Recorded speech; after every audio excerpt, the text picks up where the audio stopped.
Hi, and welcome to our visit to the British Normandy Memorial, taken in the temporary Standing with Giants installation.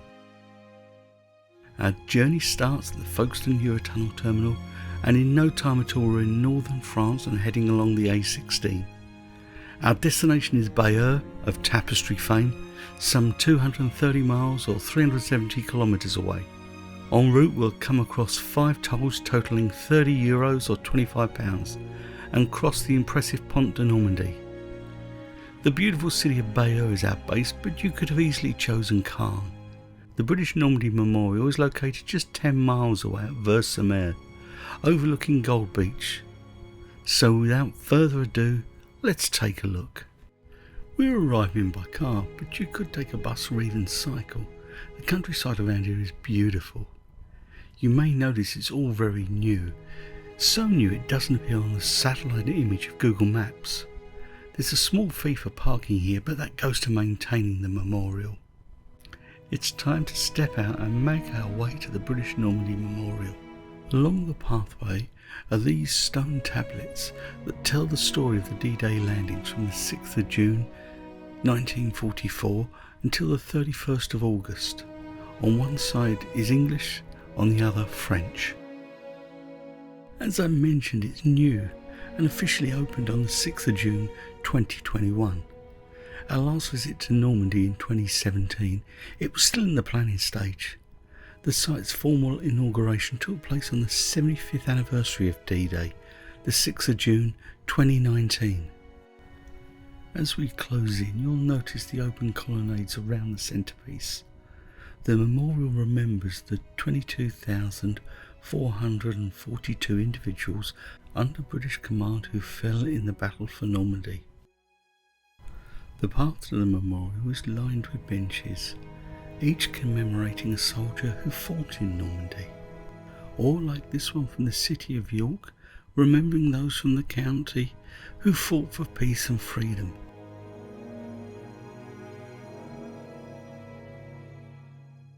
As I mentioned, this is a new memorial.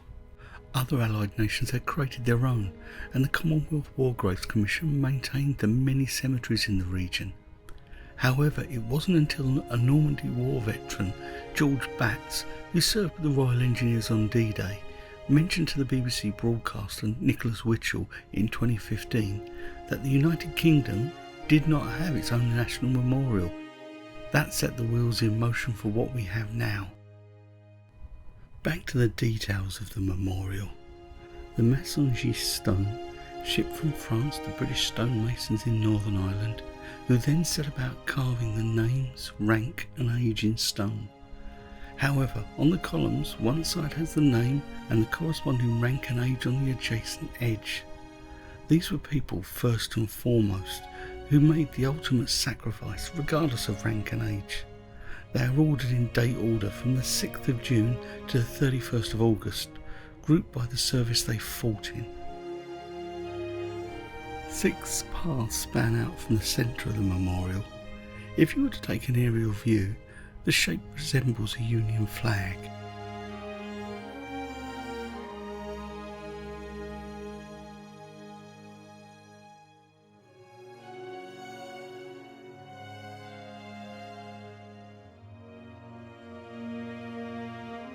The British Normandy Memorial remembers personnel from more than 30 countries serving in British units.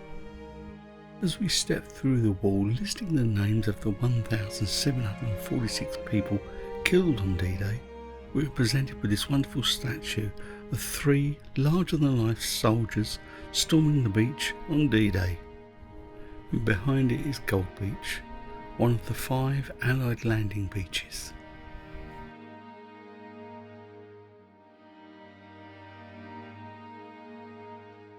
This piece has been created by the renowned sculptor David Williams Ellis and provides a tiny glimpse of the frantic time.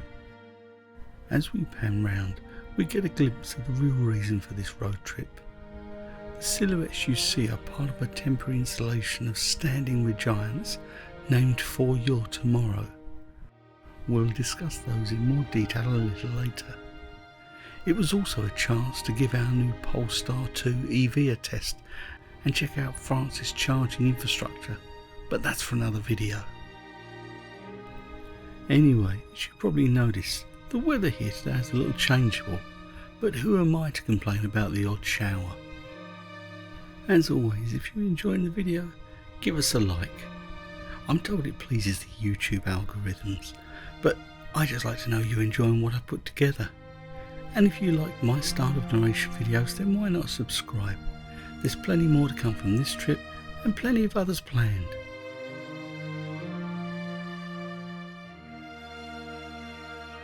Now, getting back to the memorial. In one corner is the monument dedicated to the French who lost their lives as a result of the battle to free Normandy. The casualties as the Allies battled their way through, the Nazis were not going to relinquish their stronghold easily. Freedom came at a cost.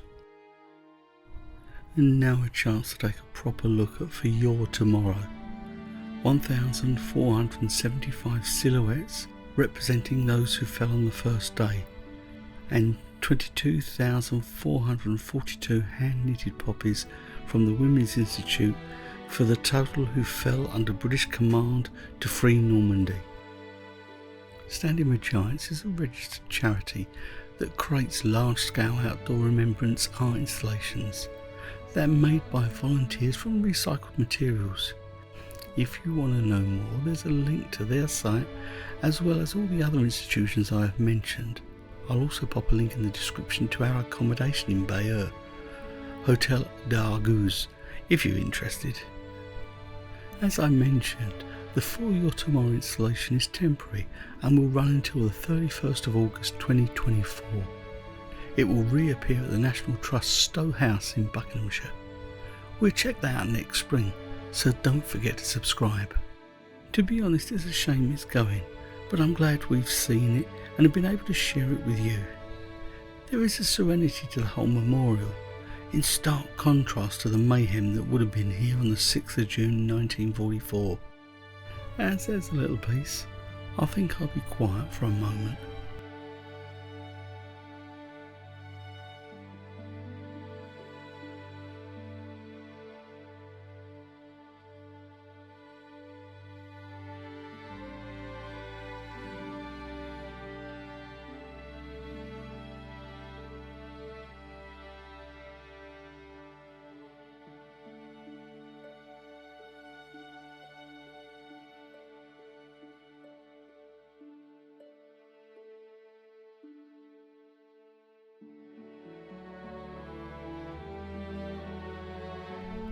As we head up the hill to exit For Your Tomorrow, we come across the only two women on the memorial.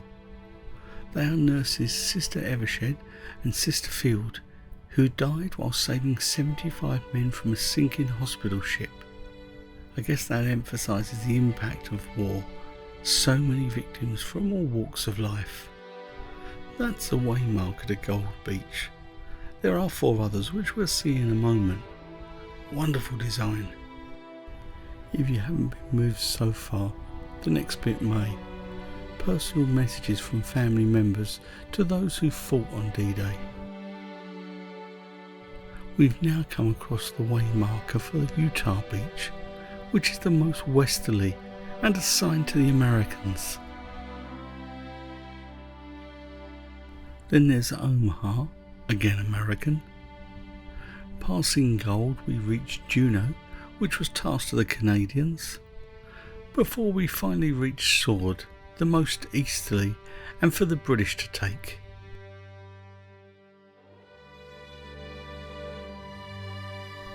So, as it looks like we're going to get another watering, it's time to say goodbye from the British Normandy War Memorial at Vers-sur-Mer.